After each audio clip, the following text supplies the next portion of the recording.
Muy buenos días, amigos de JB Televisión Online. Satisfacción enorme el día de hoy que contamos 4 de abril, dialogar con un distinguido amigo y personaje del país como es el economista Francisco Sued Morales. Economista, un gusto saludarlo. Hoy estamos en la salsa, economista. Estamos en la salsa. Precisamente para hacer la evaluación correspondiente, así es, a orilla del estero salado, con brisa fresca. Digo, a analizar las declaraciones, la propuesta. Aún es propuesta porque no se lo está poniendo en vigencia. El plan económico que anunció el lunes anterior el actual mandatario de la República, el licenciado Lenín Moreno. Diversas opiniones se ha dado. Escuchemos la del economista Francisco Sued. Satisfecho, contento. No hay más impuestos, economista. La gente estaba preocupada. Los agentes del sector agropecuario señalan, en cambio, no tenemos todavía ninguna política, ninguna explicación para nosotros. Bienvenido, economista. Gracias, Víctor Hugo. Siempre es un placer estar aquí. Gracias. ¿No? Respecto al aire libre, ¿no? Nada de cabida. Sí, a ver si es que se agarran unos cangrejos de repente. Ahora que pasó la veda. Mira, a ver, sin pretender ser cínico, pero sí creo que vale el siguiente símil. Piensa en que vas a una obra de teatro.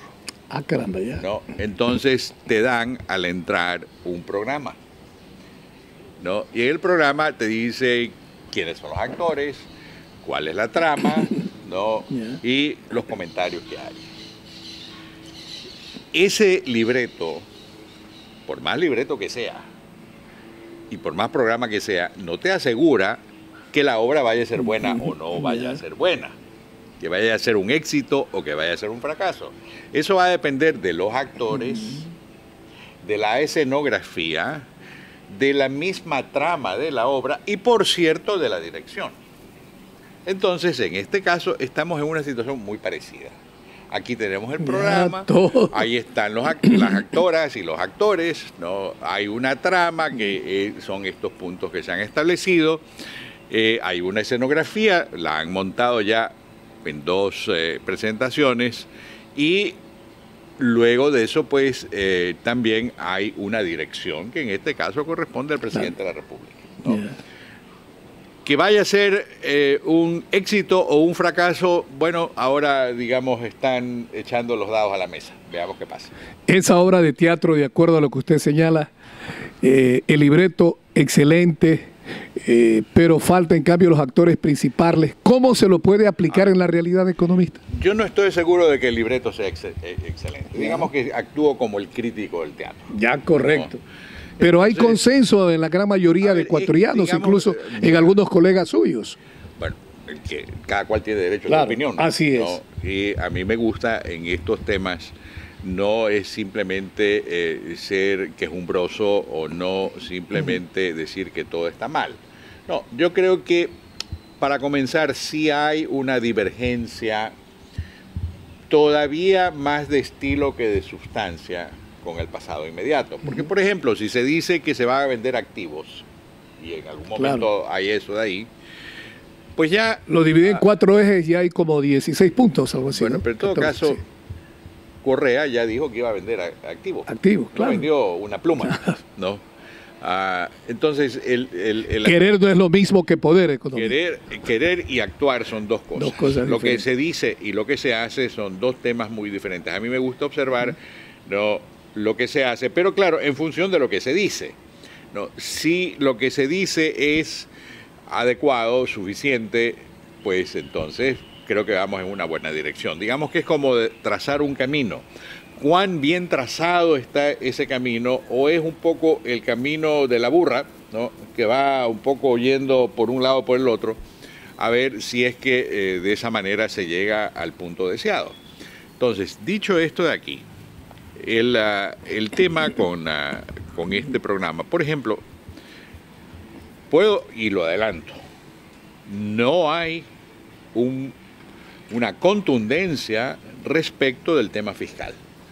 Ahí es por... No lo hay. ¿Por qué? Porque simplemente el tema fiscal va muchísimo más allá de es más profundo, ya. Pero muchísimo más allá de Ya. 1.000 o de 2.000 millones de dólares, pues. Ya. Tienen un problema de caja.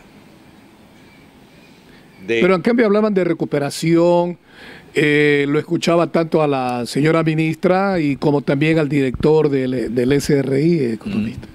Bueno, recuperación, ¿qué quiere decir? Quiere decir que sí, que van a dar una amnistía tributaria. Bueno, es una manera... Mayor control al contrabando, sí, que se va a incrementar el presupuesto.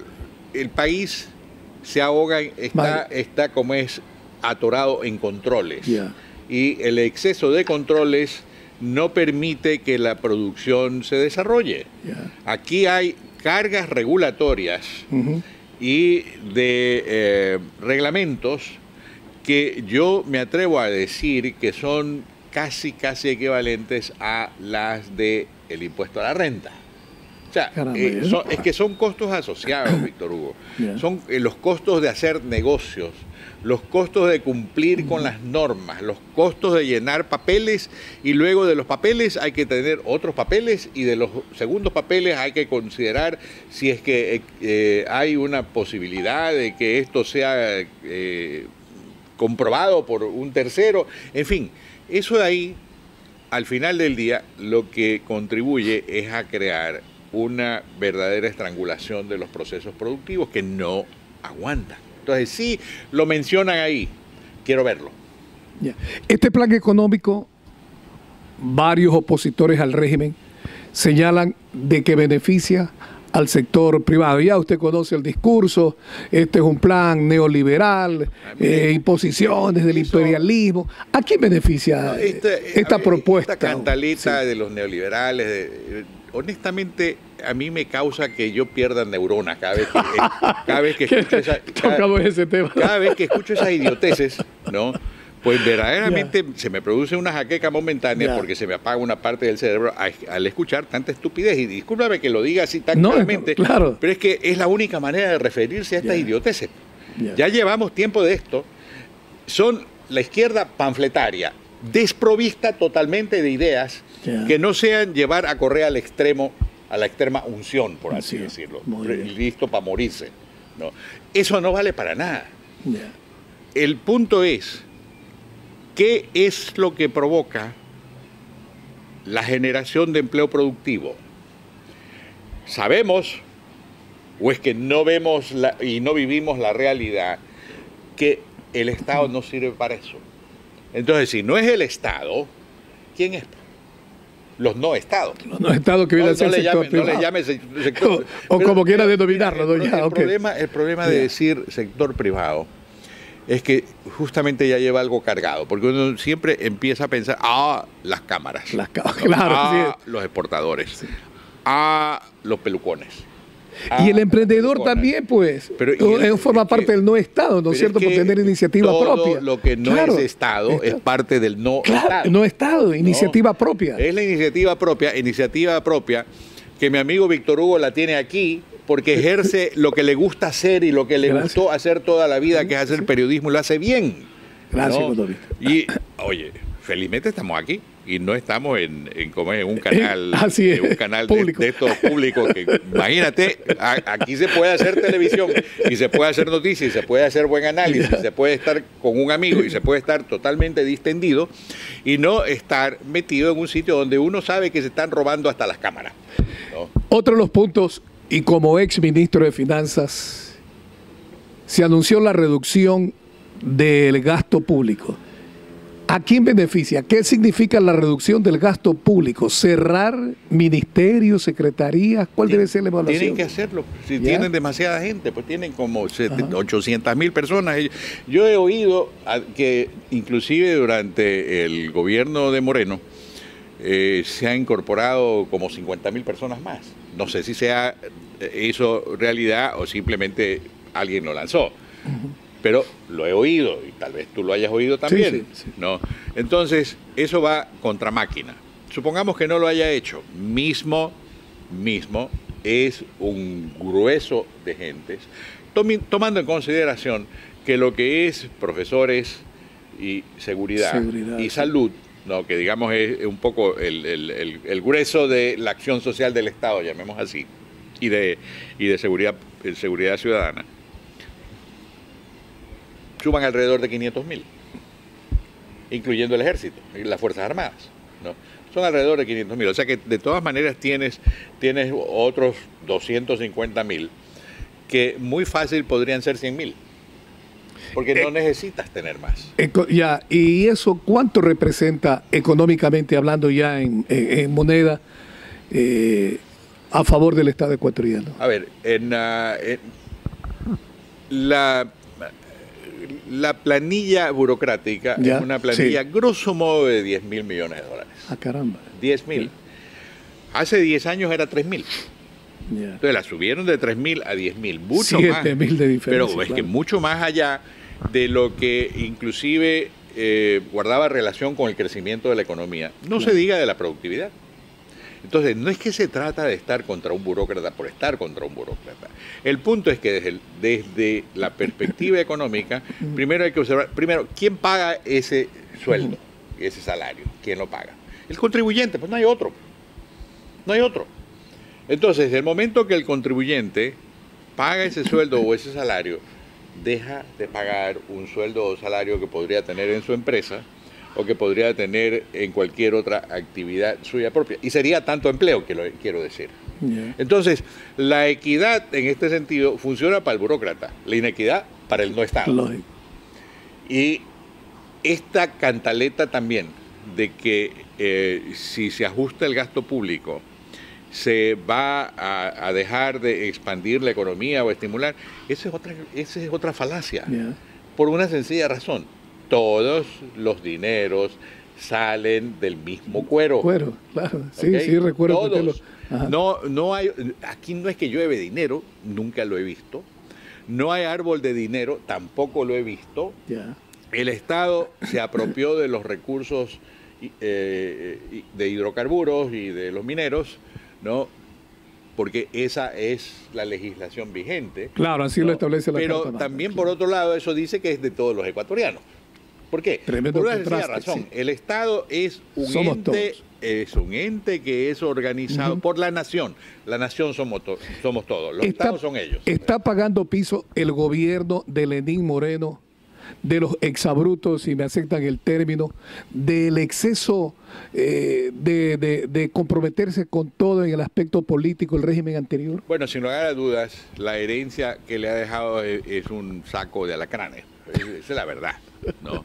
Eso no lo dudemos. Yeah. Lo que ocurre es que ese saco de alacranes, conforme pasan los días, empieza a ser el saco de alacranes de Moreno. Ah, caramba. No, o sea, no es que siempre puede decir, es que esto me lo dejó Correa. Cuidado. Ya estamos pisando los 11 meses del gobierno.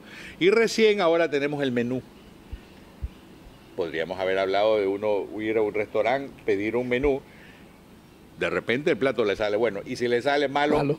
Claro, lo que usted señalaba, los actores. El cocinero pues, habría que sacarlo a la calle, más allá de que te va a decir que eso es inequitativo porque debe de continuar enfermando a la gente. No. Antes manifestábamos los ciudadanos que ya pasamos los 50 años, que máximo 100 días eran suficientes para evaluar, para analizar a un régimen cuál iba a ser la conducción del tiempo restante, economista. Sí, sin lugar a dudas, siempre se ha hablado de eso. Es una especie de... Los primeros 100 días. De los primeros 100 días. Bueno, acá como somos pacientes, llevamos ya los 340, los 320, ¿no? Nos estamos aproximando al año. En parte porque este chuchaque que provocó el paso de Correa por el poder, todavía tiene a mucha gente con un problema de resaca bien serio, ¿no? Uno de los temas que lo analizamos a profundidad hace unos 3 años atrás, 4 años atrás, con la experiencia recogida en la administración pública y en la vida particular del economista Francisco Sued, era que solo 2 artículos hablan en la actual Constitución de la República de la soberanía alimentaria, pero que no se habían aplicado leyes que beneficien al pequeño, al mediano productor especialmente el tema de la comercialización. Recuerdo tratábamos esto con el economista Francisco Sued. Ahora, en los 4 ejes que señaló el señor presidente de la República de esta propuesta, igual no escuché ninguna alternativa para el sector productivo, el sector agropecuario, economista. Este es un país ¿Qué de cemento. pasa? Este es un país de cemento. No. Teniendo lindas tierras que producir. Teniendo un potencial agropecuario, forestal, pesquero, que es la envidia del mundo. Créeme lo que provoca ya molestia. Porque cuando se dice que tenemos que seguir nuestra vocación agrícola, lo que queremos decir es, mira, tenemos una cantidad de recursos extraordinarios. Tenemos todas las producciones posibles que se puedan dar habida cuenta de la diversidad geográfica del país. Sabemos que cuando queremos podemos, como se lo hace en el caso del banano, como se lo hace en el caso del cacao, como se lo hace en el caso de los camarones, ¿no? En los que el Ecuador pasa a ser figura mundial, mejor que la selección de fútbol inclusive, ¿no? Entonces, si esos son y deben de ser ejemplos, tenemos muchos más. La agricultura y el sector primario son industrias altamente sofisticadas. Pero para ser altamente sofisticadas requieren que haya un volcamiento de los capitales que se requieren para desarrollar esas industrias y aumentar su capacidad productiva. En el caso de Chile, que me gusta usarlo como ejemplo de cómo mejor hacer las cosas, Chile tiene una canasta de exportaciones de alrededor de 100.000 millones de dólares. De eso de ahí son... Y que no viven del petróleo, sino del cobre, que es lo fuerte. 30.000, pero no viven, porque son 30.000 solamente de cobre, siendo el primer exportador mundial de cobre y teniendo a Codelco como la empresa del cobre más grande del mundo. Dicho eso, los otros 70.000 son del sector productos de la agricultura fundamentalmente. Nueva Zelanda es uno de los países más prósperos del mundo. Y Nueva Zelanda vive, entre otras cosas, de las exportaciones de miel, de huevos, de lana y de cárnicos, para dar una idea. Australia, que es asimismo una de las economías más grandes del mundo, es un país primario exportador. O sea, el problema no está pues en ser primario exportador, ni en pretender tener aquí astilleros. No, ya se pueden hacer los astilleros de las cosas más chicas, pero te aseguro que lamentablemente Guayaquil, Ecuador, que era un astillero importante en el siglo XIX, que es lo que hizo que mi tatarabuelo venga para acá, ¿no? Ya perdió esa condición. Entonces, si uno quiere hacer un barco, no lo vaya a hacer por un astillero de astinave. Mándelo a hacer a Corea o a China y le va a salir por la mitad. Por la mitad, lógico. ¿Cuál es la idea de pagar más por algo que esté hecho en forma deficiente o ineficiente? Pero volvamos a lo de la seguridad alimentaria. Ese es un tema de la política pública. Entonces, se requiere precisamente entre las varias manifestaciones del desarrollo agrícola, se requiere prestar atención particular al tema de la seguridad alimentaria, que significa granos, ¿no?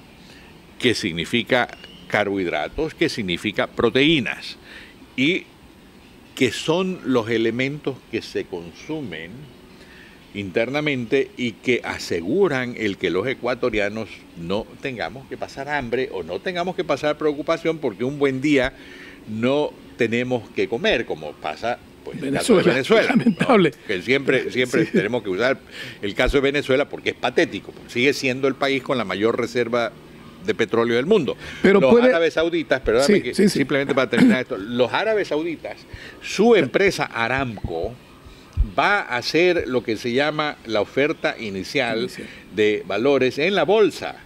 ¿Sabes cuánto esperan levantar ahí? $1 trillón. Caramba. $1 trillón. O $2 trillones. ¿No? Ahora, ¿y cuánto tiene PDVSA? Cero. Se la robaron. Seguridad alimentaria. Pero antes de la seguridad alimentaria, ¿no es primero establecer, darle garantía a la seguridad productiva? Bueno, digamos que sí. La secuencia viene primero por producción, claro, y pasa a la seguridad alimentaria. Digamos que para originar la producción, tiene que generar recursos económicos, en este caso el Estado, buscar alternativas a través de las instituciones, Ban Ecuador, qué sé yo, corporación. Si nos ponemos a esperar, comercialización, nos ponemos a esperar al Estado, te aseguro que nos morimos de hambre. Ah, caramba, pero es que en cambio, mire, lo que está viviendo en estos momentos el sector productivo arrocero. Venden su producción ¿a dónde? A UNA, a la empresa del Ministerio de Agricultura. No le pagan.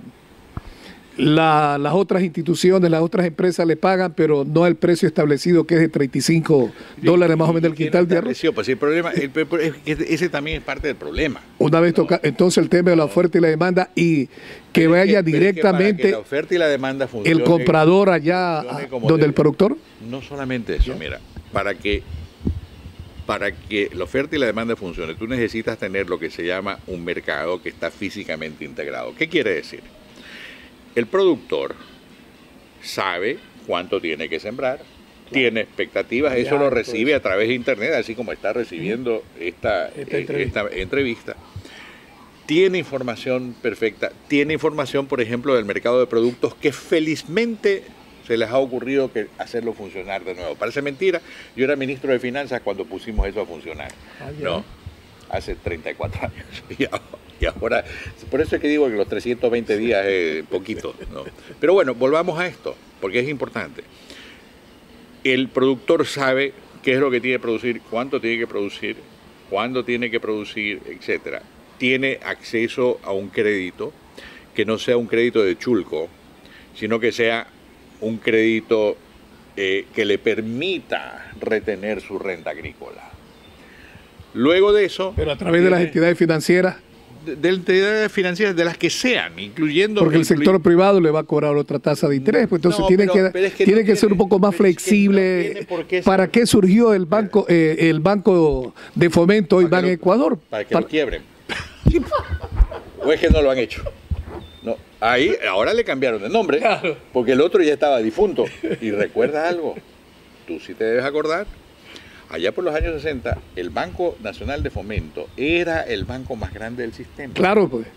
Claro, tenía sucursales en todos los cantones del país. Era el banco más grande del sistema.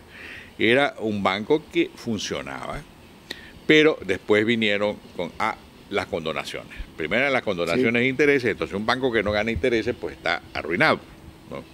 Es parte del negocio. Es como el vendedor que no cobra lo que vende, entonces sale del negocio. No cobra la comisión. No. Y después, no solamente que ya no le pagan los intereses, sino que condonación de capitales también. Hubo tres de esas cosas o 4 de esas cosas hasta que ¡pum!, ¿no? Cayó muerto, ¿no? Y eso es lo que ha pasado lamentablemente. Entonces, todo eso lo que está demostrando es que hay una falencia en el diseño de la política. Cuando yo me refiero a la comercialización, a lo que me refiero es a la posibilidad de que, primero, que haya una red de comercialización de personas, de empresas, etcétera, ¿no?, que vincule como cual cadena de valor agregado al productor hacia el intermediario, pero no para que el intermediario se lleve la cosa, sino para que haya como es una capacidad de negociación entre ambas partes. Luego de eso, pues eso requiere, por ejemplo, que haya una red de carreteras. ¿Cómo es posible que con 300 y pico mil millones de dólares de gastos, 350.000 entre los 11 años de la Revolución Ciudadana, 350.000 millones de dólares, todavía no tengamos una red de caminos adecuada? Porque está bien, tenemos determinadas carreteras, digo, porque la de aquí a Machala es una payasada, ¿no? Y es la carretera más importante del país, ¿no? Pero, dicho eso, las carreteras secundarias, las carreteras terciarias, los caminos vecinales, para que la gente que está bien adentro del campo pueda salir de sus sitios, llevar su producto, inclusive pues a los centros de acopio. El sector agrícola fue el sector en el que menos inversiones se hizo durante todo, que menos, fue un desastre. Y, En el tema de ensilaje, por ejemplo, lo que se requiere para tener una red de ensilaje adecuado, el estado del arte, me lo ha dicho gente que entiende de la materia, requiere una inversión de más o menos 600 millones de dólares. 600 millones de dólares. Ahora, eso de ahí, por favor, que no lo haga el Estado, pero que permita que los no Estados lo hagan. O mixto. No olvídate los mixtos, no porque estado, eso, mira, es que después se te meten los burócratas ahí y entonces se empieza a comer el arroz, ¿no? Entonces vamos a ser un poco más estrictos. Así como los burócratas son estrictos cuando tratan al resto de la gente, hay que ser estrictos con los burócratas, porque no tienen nada de mágico, es porque tú les pagas el sueldo. Economista, usted acaba de nombrar Chile y me viene a la mente inmediatamente el tema de la seguridad social. Se dijo por parte del actual gobierno que se va a reconocer lo que desconoció el gobierno anterior del 40% para las aportaciones de los jubilados.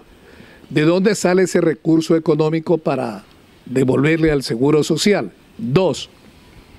Se quiere incrementar la jubilación, en este caso nosotros los activos, ya no a los 65 años, sino que están revisando 68, 70 años e incrementar asimismo el aporte de nosotros. ¿Qué significa la seguridad social? Era solidaridad. La jubilación significa alegría. ¿Alcanzaremos a jubilarnos nosotros? ¿Qué modelo, qué sistema de seguridad social se debe aplicar, economista? ¿Sigue usted pensando en Chile o qué? No, hay varias cosas. No quiere decir esto, porque esta es otra de las idioteces. Cuando uno habla de estas cosas, entonces le dice, quiere privatizar. No, si ya es privada. ¿Acaso que el señor no es privado? Claro. Víctor Hugo. Cuentan obligadamente. Y eres privado. Claro. ¿No? Entonces, ¿qué es lo que hay que, cómo es que hay que privatizar aquello que ya es privado? Que es privado. Si la mayor parte de los contribuyentes y de los afiliados son privados, felizmente. Ahora, ¿cuál es? Y este es un tema importantísimo, ¿no? Porque no está en el número, como es el programa del teatro, ¿no? No está. Mira, más allá de lo que acabas de decir, que a su vez encierras toda una serie de preguntas adicionales. Pero vamos de lo grande hacia lo chico. ¿Cuál es la importancia de la seguridad social dentro de una economía, del régimen previsional? Es el ahorro. Claro. Es la mayor fuente, repito, la mayor fuente de ahorro financiero. ¿Por qué? Porque lo hace toda la fuerza laboral que está afiliada, ¿no?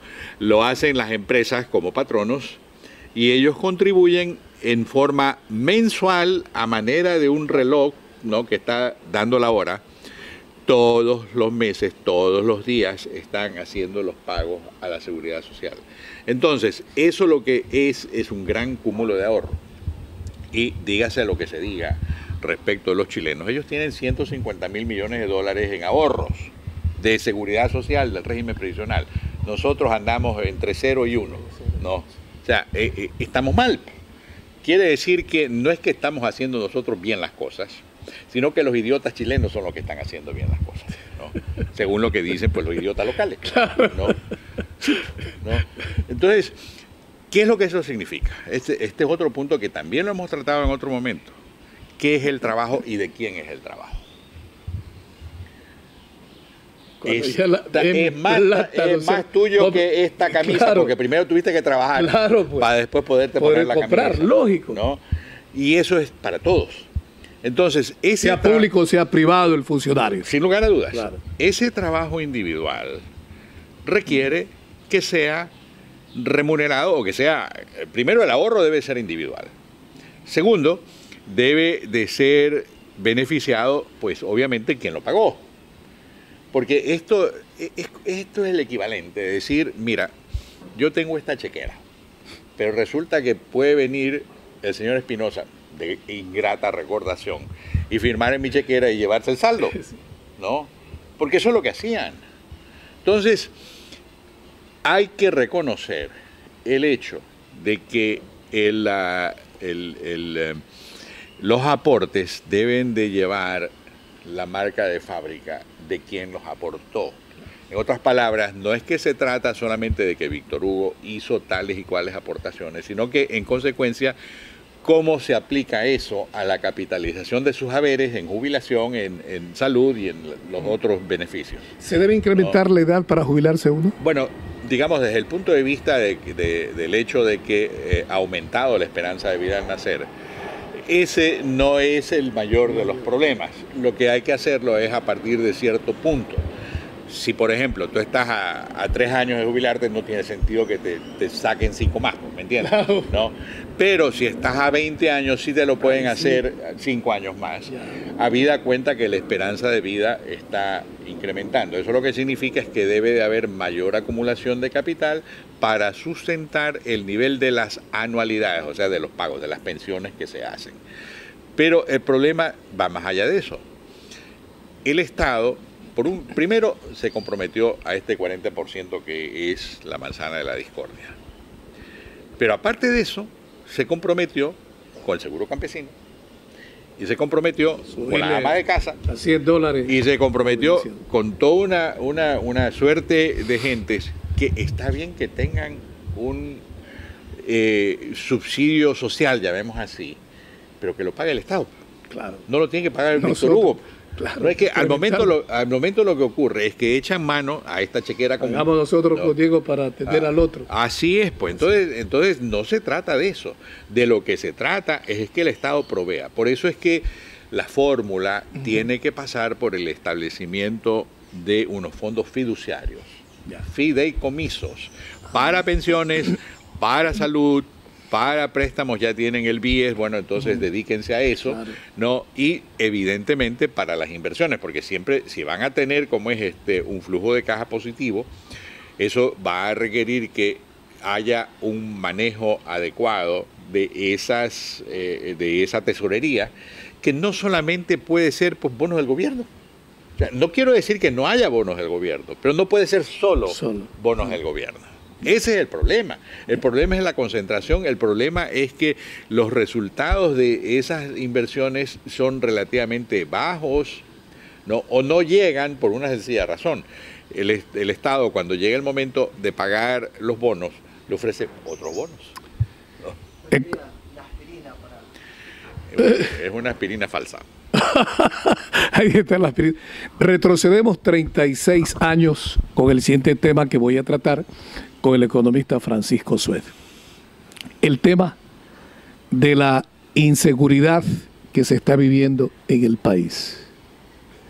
Hoy incluso se ha atacado destacamentos policiales, militares, hay miembros de las fuerzas públicas que lamentablemente perdieron la vida. Tenemos secuestrados periodistas.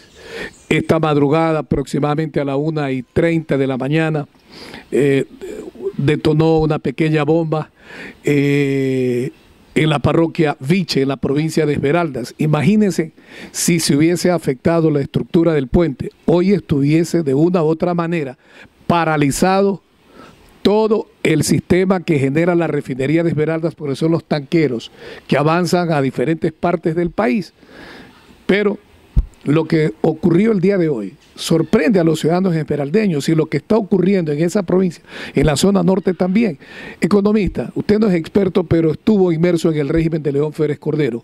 Cuando se dieron hechos casi como estos, se perdieron también vidas de ciudadanos inocentes, etcétera, etcétera, con un grupo denominado ABC.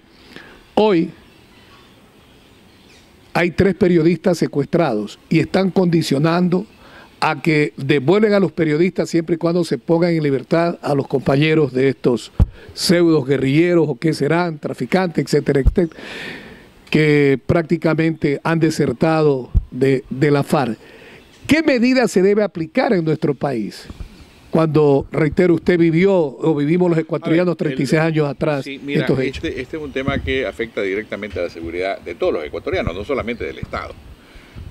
Y que tiene sus causas y sus consecuencias. Estamos viviendo las consecuencias ahora, Es más, considera que la refinería de Esmeraldas es la presa principal, el pavo de la mesa. ¿No? Claro. Y si alguien quiere hacer actos de terrorismo, pues entonces va a enfilar, ¿no?, las acciones hacia allá. Entonces hay que considerar eso. Yo siempre fui de la opinión, porque el tema de relaciones internacionales es otro de los temas que siempre me ha interesado a mí. Yo siempre consideré que Ecuador debía de apartarse lo más lejos posible del conflicto de los colombianos. ¿No? Porque no es nuestro conflicto. Porque si hubiera sido conflicto de los ecuatorianos, estoy seguro que los colombianos hubieran hecho lo propio. ¿No? Entonces, esto de aquí fue una política de gobierno a lo largo de varios gobiernos, pero cambió en el gobierno de Correa. ¿Y cómo no iba a cambiar?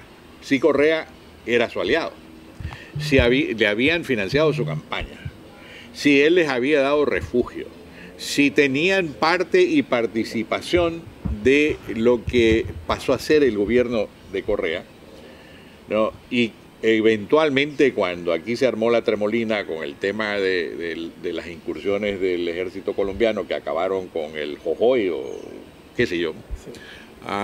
Esto de aquí provocó un problema, una reacción por parte de Correa, como que le hubieran bombardeado su casa, ¿no? Claro. Ahora, no se trata de justificar una violación de la soberanía territorial del país, pero si un país se ve amenazado, porque se veían amenazados por la FARC, si tienen una política de Estado, y si le dice al otro Estado, oye, resulta que tú tienes ahí un poco de gente que están utilizando el santuario que se les está proveyendo para atacarnos a nosotros, te pedimos que actuemos conjuntamente. Si a eso no se contesta y no pasa nada, bueno, de repente se dio y ellos con experiencia como militar. Ese fue el tema Angostura. Vamos a hablar un poquito. El tema Angostura, economista, fue el argumento para cerrar, si cabe el término, la Secretaría de Inteligencia Militar y crear la SENAIN. La SENAIN. ¿Cuál fue el beneficio de la SENAIN? No, pues sí, mira, me vas a hacer poner triste ahora, porque de hecho, mal que mal, o con las limitaciones que haya tenido, la inteligencia militar funcionaba. Y se pasó de una inteligencia que actuaba a favor del Estado y de la nación a una inteligencia que se utilizaba exclusivamente para vigilar internamente a los ecuatorianos, ¿no? Para que cualquiera que se desviara o le sacara un dedo al presidente, pues entonces pasaba a esa lista y era parte de la SENAIN, de las presas de la SENAIN. Eso es inadmisible. Ellos se convirtieron en una suerte de Stasi, ¿no? de la policía secreta, sí, de los alemanes orientales, ¿no? Que simplemente tenían absolutamente registrado hasta los hábitos sexuales y de baños y digestivos de los habitantes de Alemania Oriental, sí, ¿no? Entonces, eso no es inteligencia, eso es una barbarie, y la SENAIN es el representante de la barbarie y tiene que ser desmantelada, pero íntegramente, o sea, cortada de raíz, y después hay que fumigar eso que queda en la raíz, y después hay que echarle sal, hay que quemar ese, y después mandar a ver al cura para que le eche un poco de agua bendita y se acabe esa cosa, ¿no? Porque simplemente no es posible tener ese tipo de espionaje interno si nos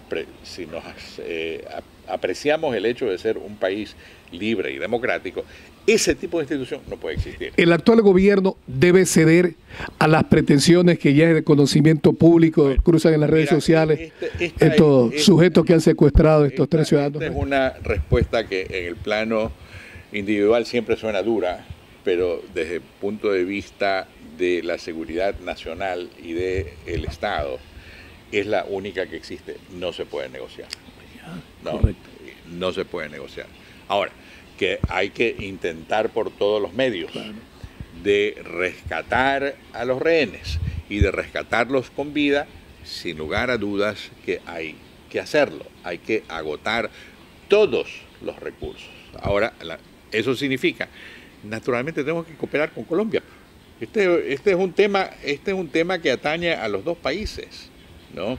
Y este es un tema que viene como consecuencia de lo ocurrido a lo largo de todos los años de la guerra esta irregular que ha habido en Colombia, ¿no? Y que ahora resulta que la tenemos nosotros. ¿Y por qué tenemos que tenerla? ¿Influyó para que se den estos hechos ahora en el Ecuador la eliminación de la base militar norteamericana en Manta porque violaban la soberanía nacional economista? Los gringos tienen un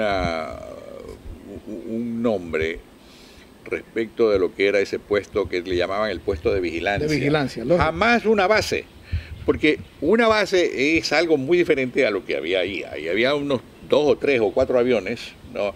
Había una dotación que naturalmente eran los que... Y vigilar lo que ocurría en el mar, porque no... Vigilando lo que ocurría en el mar. Ahora, creo que el comandante del Comando Sur del Ejército Americano, que estuvo aquí la semana pasada, cuando le hicieron esa pregunta, él mismo dijo, hoy día no sería lo adecuado. Y no sería lo adecuado porque simplemente ha cambiado las circunstancias. Claro. Antes se trataba de reprimir el problema en el mar, porque básicamente esa era la vigilancia que se hacía, ¿no? Ahora el tema tiene otros conductos. La capilaridad del narcotráfico ha madurado, se ha vuelto más compleja, involucra más gentes, tiene vínculos hacia lo interior del país, ¿no? Felizmente no es el caso del gobierno de Venezuela, que es un narcoestado ahora, ¿no? Pero hay una situación diferente. Ahora, hay, por otro lado, las armas de inteligencia, los instrumentos de inteligencia que se pueden utilizar para hacer este tipo de control, si los hay. Y lo que se requiere entonces es que exista el pedido por parte del gobierno ecuatoriano, porque no puede ser de otra manera. Lógico. No es que los gringos vienen porque les da la gana, sino porque se les pide que vengan, que hagan, que presten la ayuda, que presten su contingente a fin de hallar. ¿Qué es lo que nos interesa, por ejemplo, en el caso de los periodistas? Nos interesa hallarlos a salvo, pues. Claro. Y si eso requiere tener el apoyo de los americanos y decir, no, es que porque son gringos, no. Oye, entonces está condenando tal vez a muerte a esas 3 personas. Y no es así. Ese es uno de los temas que hay que interactuar con ellos y hay que interactuar con el gobierno de Colombia. Entonces como Ecuador no puede renunciar, ahí sí estaría renunciando a su soberanía. Pero claramente, ¿no? Entonces tiene que actuar en función de los intereses de la nación y la responsabilidad del Estado. Muy bien, varios temas hemos tratado esta mañana con el economista Francisco Sued, a quien agradecemos por su presencia, su participación. Ustedes pueden sacar sus propios conceptos y evaluaciones. Gracias.